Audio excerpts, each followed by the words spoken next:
Continued from the previous file, Literary Types, Comedy, page 47.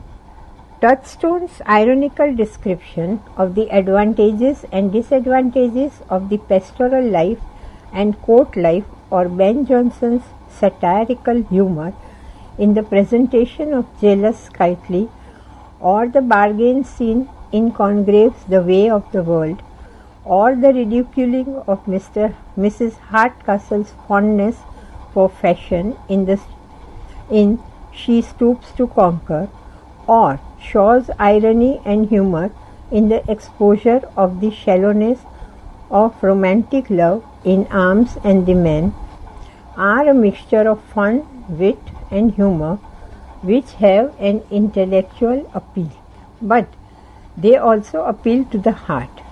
We not only think of the problems posed in these exposures, but also feel with the characters. We have a kind of empathy with the characters. We are involved with the characters as well as detached. The bargain scene in Congreve's The Way of the World is an intellectual debate on the condition of love and marriage. But in the debate, we can discern the emotional attachment of the two characters. Jonson creates intellectual laughter in the funny description of the plight of Kitely, whose judgment is warped by jealousy. But do we not feel the plight of Kitely? The comic laughter is mingled with tragic overtone. Shakespeare's presentation of the mock courtship between Orlando and Rosalind is highly entertaining and witty, but their sincere love touches our emotions. Comedy depends on ridicule, and incongruity is the staple of this ridicule. We are delighted to see persons acting stupidly, oddly, or recklessly with relative impunity. We have a delight in any form of incongruity, any difference between our ideas of things and things themselves. Micawber, Falstaff, Bobadil, and Tony go their own ways, simply unaware of their absurdities in the eyes of others. They have a smug complacency about themselves.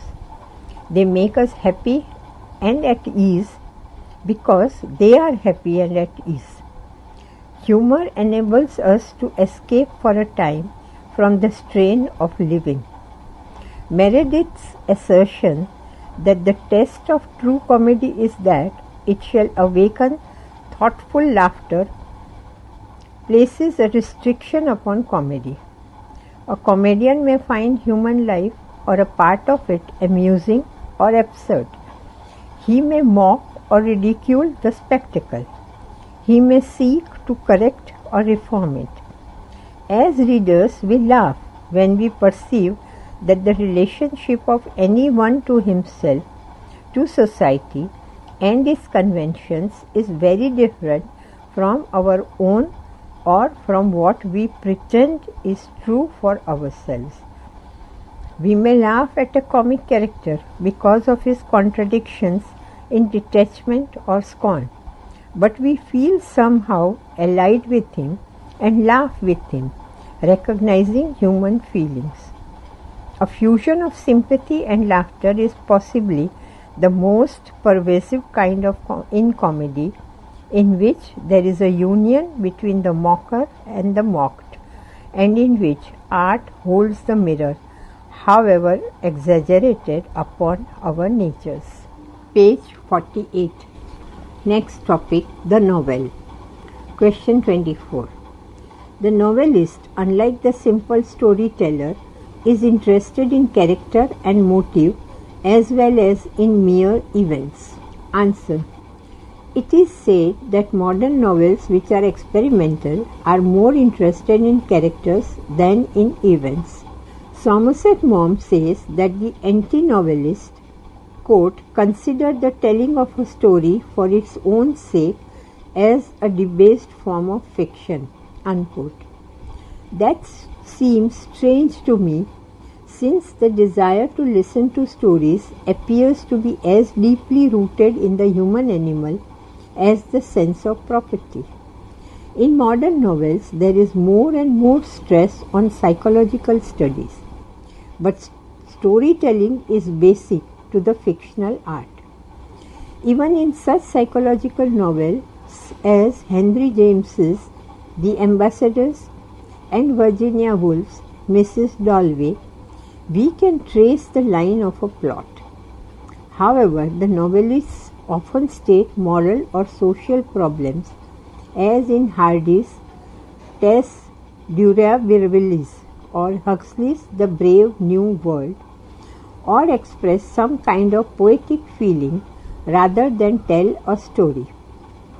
In bracket Virginia Woolf, for example, bracket closed. The novelist is sometimes more interested in taking a much wider view of men and the world than the simple storyteller. The Russian novels War and Peace and Dr. Zhivago have hundreds of characters and describe historical events as well as the behavior of individual people. But story interest cannot be entirely dispensed with. There are novels which only narrative events or incidents. According to Edwin Muir, there are three categories of fiction: novels of action and novels of character, and the dramatic novel. The most simple form of prose fiction is the story which records a succession of events. Such is Robinson Crusoe. The story tells in the order of their occurrence the adventures of a single character. There is no complication, no particular suspense, no resolution. Robinson is not even altered by his experiences, save that he grows old. The story might end at one point as well as another. There is no apparent goal. The author invents episodes until the book is sufficiently long. It is the defect of the picaresque novel and those novels of incidents that they have no clearly defined objective, no complication, and consequently little suspense. The more complex form of the novel of incidents is one in which there are complications and resolutions. It weaves an apparently inextricable web which is miraculously unraveled. The characters are here roughly sketched. The events evoke response from them, page 49, as well as serve to complicate the action. But the action is the main thing. The response of the characters to it incidental and always such as to help on the plot. Treasure Island is a classic example. It is a novel of crime and adventure, and action provides an escape from life. Scott's Ivanhoe and Old Mortality belong to this group. The characters are always engaged in dangerous and thrilling incidents. Edwin Muir holds that the plot in his novel of action is in accordance with our knowledge. It is a fantasy of desire rather than picture of life. Question 25. How would you distinguish between the novel of character and the novel of incident? Give appropriate references. Answer. According to Edwin Muir, there are three categories of fiction: novels of action and novels of character, and the dramatic novel. The most simple form of prose fiction is the story which records a succession of events. Such is Robinson Crusoe. The story tells in the order of their occurrences the adventure of a single character. There is no complication, no particular suspense, no resolution. Robinson is not even altered by his experiences, save that he grows old. The story might end at one point as well as another. There is no apparent goal. There is no apparent goal. The author invents episodes until the book is sufficiently long. It is the defect of the picaresque novel and those novels of incidents that they have no clearly defined objective, no complication, and consequently little suspense. The more complex form of the novel of incidents is one in which there are complication and resolution. It weaves an apparently inextricable web which is miraculously unravelled. The characters are here roughly sketched. The events evoke response from them as well as serve to complicate the action. But the action is the main thing, the response of the characters to the incidental, and always such as to help the plot. Treasure Island is a classic example. It is a novel of crime and adventure, and action provides an escape from life. Scott's Ivanhoe and all Old Mortality belong to this group. The characters are always engaged in dangerous and thrilling incidents. Edwin Muir holds that the plot in this novel of action is in accordance with our knowledge. It is a fantasy of desire rather than a picture of life. The novel of character is one of the most important divisions in prose fiction. Probably the purest example of it in English literature is Vanity Fair. This novel by Thackeray has no hero, no figure who exists to precipitate the action, no definite action to which everything contributes, no end towards which all things move. The characters are not conceived as part of the plot. On the contrary, they exist, page 50, independently, and the action is subservient to them.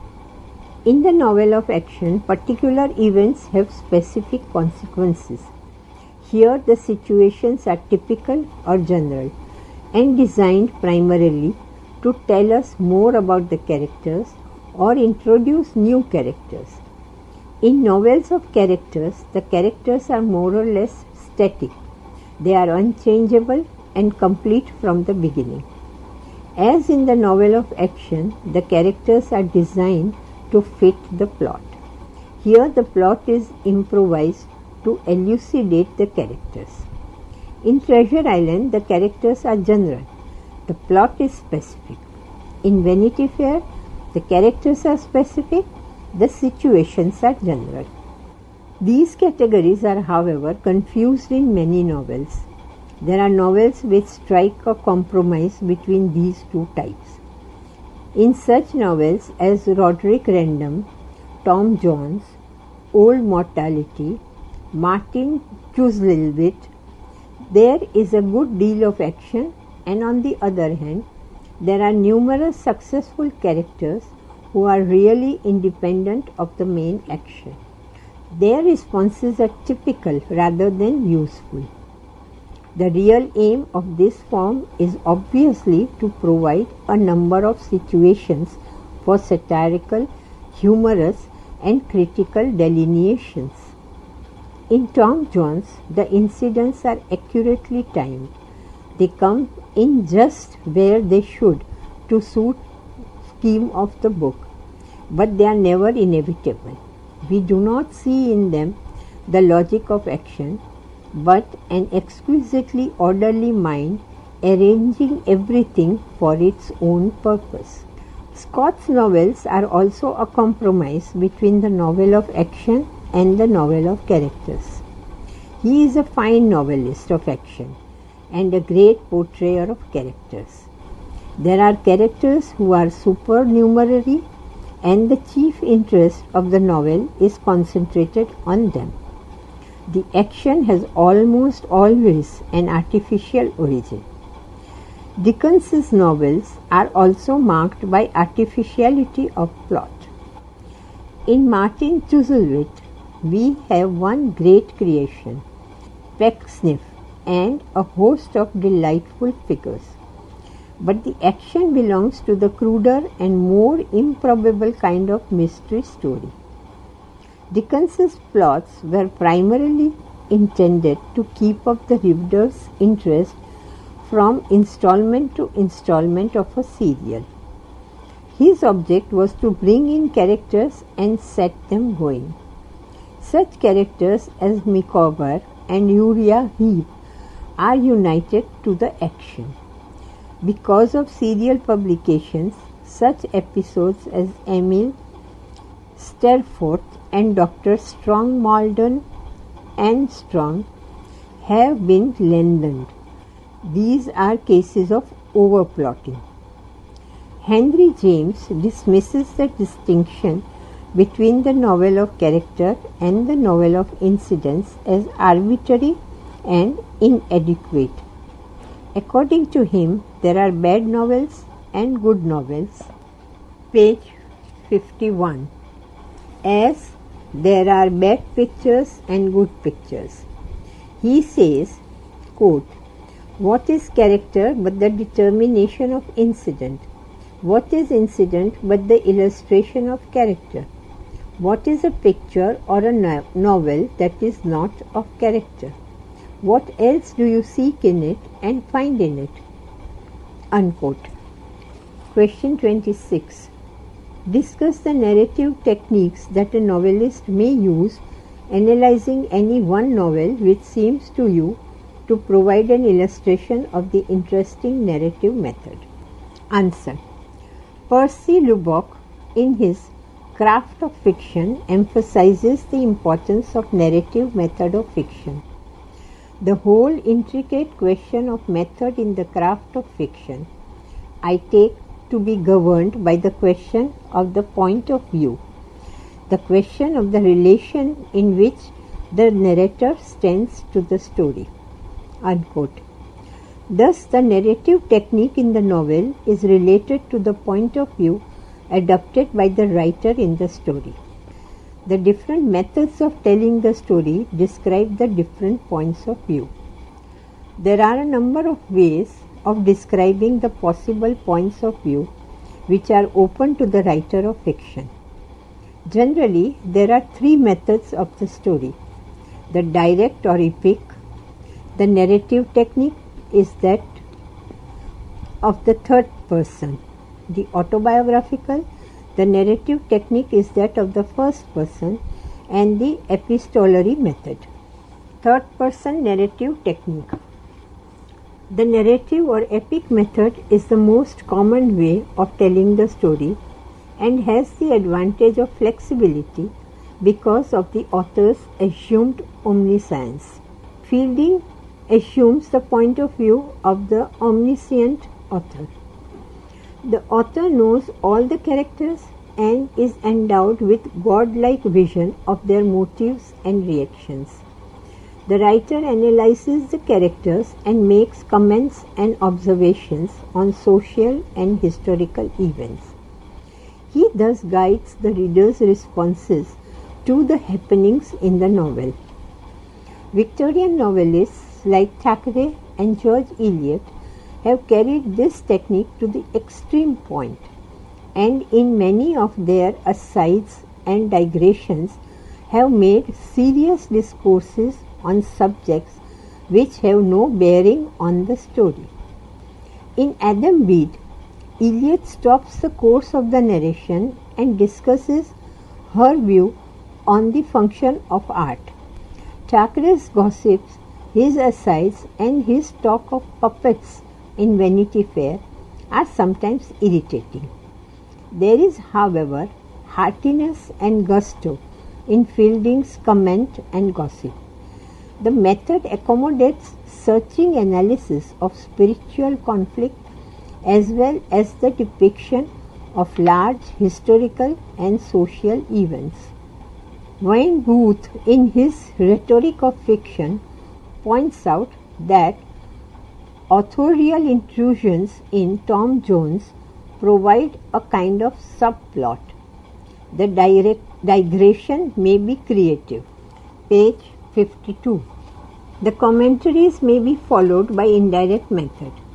The omniscient author's narrative will not be lively except if he frequently drops himself and runs into dialogue. All good writers have thrown as much as possible of the dramatic into the narrative. The first-person narrative technique. The first-person narrative technique has been adopted by Defoe in Robinson Crusoe, Smollett in his Roderick Random, Goldsmith in his Vicar of Wakefield. This method has produced a good many masterpieces: Jane Eyre, Great Expectations, David Copperfield, Moby Dick, etc. The first-person narrative has the advantage of warmth and interest a person may be supposed to feel in his own affairs. In Robinson Crusoe, the story is told by the chief participant. The point of view offers few narrative difficulties, for little of importance happens in which Robinson does not personally share. The story told him by the Spaniard upon his return to the island is the single noteworthy exception. And here there is no technical difficulty, for the incidents are narrated to Robinson Crusoe in the most natural fashion and by him reported. There is some slight loss of vividness in telling a story at second hand. The difficulties of an author employing this point of view in a story of complicated action are demonstrated in the Vicar of Wakefield. The vicar is not fit person to tell the story. The account of his sufferings, his resignation, he tells amusingly. But no sooner does he conduct a plot and recount the fortunes of his family than he is in difficulties. The story gets out of hand and the original point of view proves inadequate to its control. Its plot becomes a tangle of inconsistencies and coincidences. The elaborate stories employing this point of view inevitably share in greater or less degree the difficulties and failures of the Vicar of Wakefield. Illustrations could be cited from Jane Eyre, but one from David Copperfield will serve the purpose. David, who must be at the heart of the action which he is to record, goes on some pretext to Yarmouth, where he is witness to the shipwreck in which Steerforth is drowned in the very sight of the home from which he seduced little Emily. This is an appalling use of coincidence which springs from the exigencies of the point of view. Composite point of view and epistolary method. Many novels have employed a composite point of view. In Bleak House, there is a curious shift in the point of view when Esther Summerson is made to tell her story in the midst of a narrative conducted by the author. The effect is not happy, for the two methods, page 53, do not harmonize, employing as they do story conventions essentially different in kind. The epistolary form employed by Richardson is essentially that of the composite narrative, save that the shifts from the character to character are more frequent and are easier perhaps to accept imaginatively. Letter writing being a most familiar practice, a novel which adopts this method has an air of disarming ingenuousness. Letters involve inevitably many repetitions if an effect of naturalness is to be achieved. Richardson's novels, though full of delicate and fine effects, are almost intolerably long, and the novelist is denied all comments upon his story and its characters. This limitation Richardson tried to overcome by explanatory footnotes. These are out of harmony with the method, and the discord which they strike weakens the illusion of the story. There is reason why a point of view once adopted be maintained, and a shift to another convenient point of view will not be allowed. The author may tell his story as a participant, or he may assume godlike omniscience. The reader is prepared to lose himself in the story, to surrender his identity and take on that of another. But the illusion established must be unbroken. If the author writes as a participant and then of a sudden assume powers of insight no participant could possibly possess, the readers would be bewildered. To attempt to do so is to suffer a divided imagination. When Goldsmith in The Vicar of Wakefield tries to virtually do this, the result is the loss of the story illusion. In Emily Bronte's Wuthering Heights, there is a shift of point of view.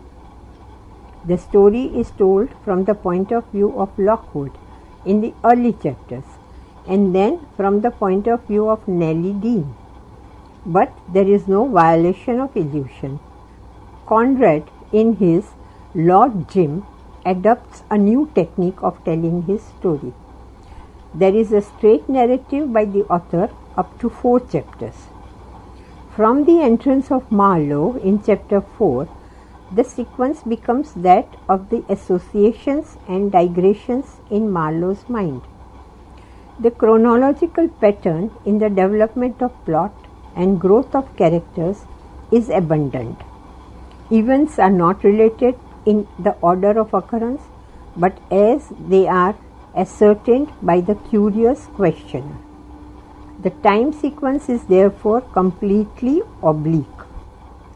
In Heart of Darkness, Marlowe is the principal narrator. There is the unnamed first narrator who introduces Marlowe's tale and concludes on it, provides the frame. Marlowe's tale is told to 4 listeners: a lawyer, an accountant, the company director, and the unnamed first narrator. In the course of the narrative, Marlowe's mind moves between the past and the future. Continued in the next file.